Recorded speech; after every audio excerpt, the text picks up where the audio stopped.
Hey there, Andrew Jobley, the accidental author here. Very, very excited because we have a new author in our midst. The wonderful Elsie Bourke has just finished, published, and now is holding in her hands her newly published book, ADHD, Not Just Naughty. So, Elsie Bourke, hello. Hi, Andrew. How are you today? I am exceptionally well, Elsie. Wonderful. Congratulations. Thank you. Now, I'm very excited to have it here in my hands after having it here in my head for so long. It's been a while, hasn't it? It's been a long time. Yes, long time. I started it and stopped it many times, and then I thought I just need to get this done. How long's it been in your head for? Well, about 20 years in my head. Oh. Maybe about 15 started on some paper. And then I kept picking it up, putting it down, but I really wanted to get my message out there, and here it is. And here we have it for all the other mums and dads going through their ADHD journey as well. Okay, so that's a good, maybe like good start. Let's start there. Tell us, obviously you have had some personal experience with ADHD. Tell us a little bit about the experience you've had and what it was then that inspired you to get this book out to the world. Well, my firstborn son had ADHD. Of course, I didn't know that at the time. I thought all children were just crazy, wild, run away, climb everything, which a lot are to a point, but not to the extent that CJ was initially. It took us till age of 7 to get him diagnosed, but that was after many troublesome years, especially at school. He didn't want to go. He was in all sorts of trouble. He wasn't learning, and it was all very, very difficult, which brought us to the diagnosis, which I ended up getting from the library. Oh, really? Yeah, after many trips to doctors, paediatricians, all telling me he's just a boy, relax, he's fine, or ask me, what am I doing? Am I yelling too much? Am I spanking him? All that sort of thing. I went to the library and I went to the medical section and I eventually found it, hyperactive child, and found that name, ADHD. Isn't that, that's interesting, isn't it? Because I reckon there's a lot of parents out there that are questioning themselves and wondering, am I a good parent? What's wrong with my child? And, you know, how did I get such a naughty child when, you know? Yep. Yet it's just one of those things that happens, and incredible that you had to actually find it. It actually is. And I think a lot of the thing, as you just said, parents question themselves. They feel like they're bad parents. They lose their self-esteem. They get angry. They get embarrassed. And that a lot of that is covered in my book, all that sort of thing, and how you can change that.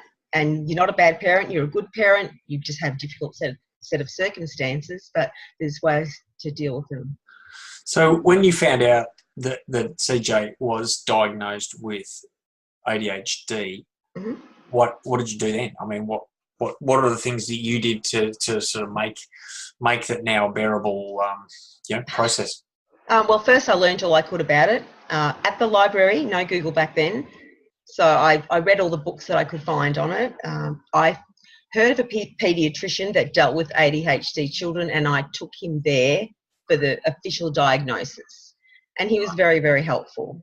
So then it was time to sort of change all the things I'd been doing as a regular parent and just try and see what worked for him. As well as speaking to the school, seeing what they could do.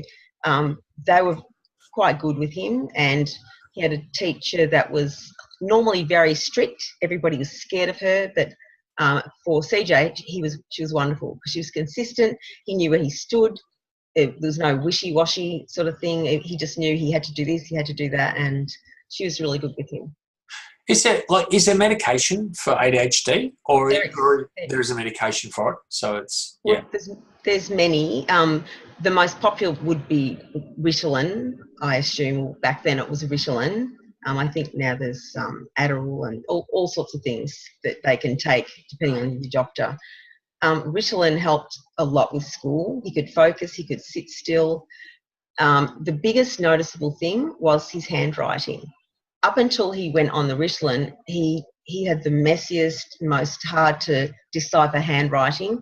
On his Ritalin, nice, steady handwriting as you would expect for an 8-year-old, which is how old he was by then. Yeah.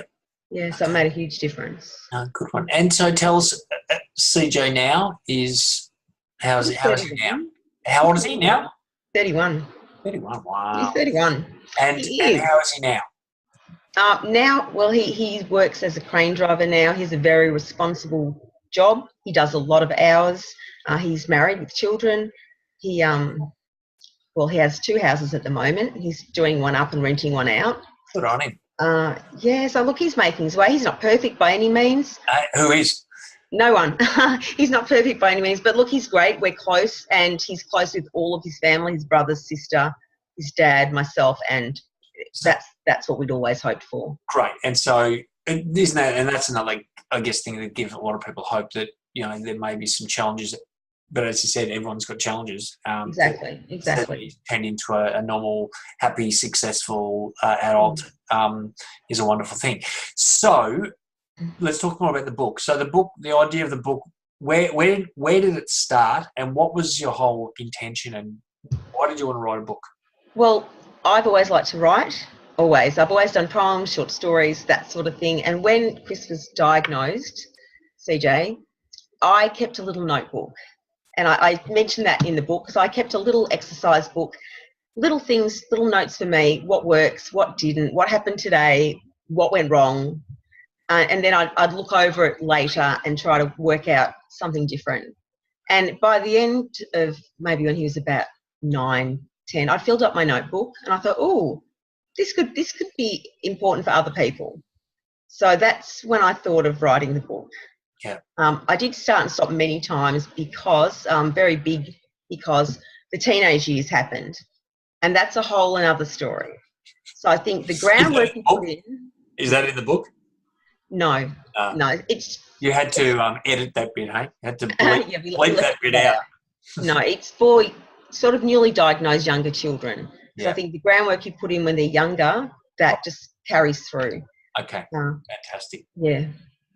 Yeah, I could not embarrass him with putting in the teenage years. That's a whole other story on its own, which who knows, maybe will be a Next book. The next book, yeah, and we'll have to use aliases or something like that for that. So what was the intention of writing the book, Elsie? What did you want that book to do for parents and families? Well, the intention was to tell other parents that this is doable, it's not the end of the world, and it can be a new beginning to a better relationship.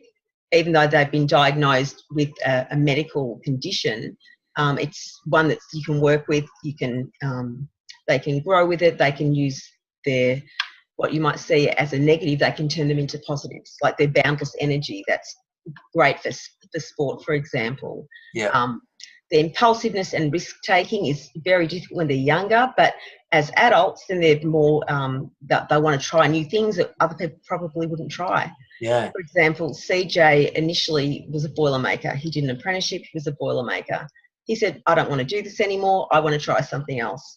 And, of course, I'm saying, oh, no, you don't have a job. You can't do that. But, look, he did. He went off. He did some courses. He said, I want to be a crane driver.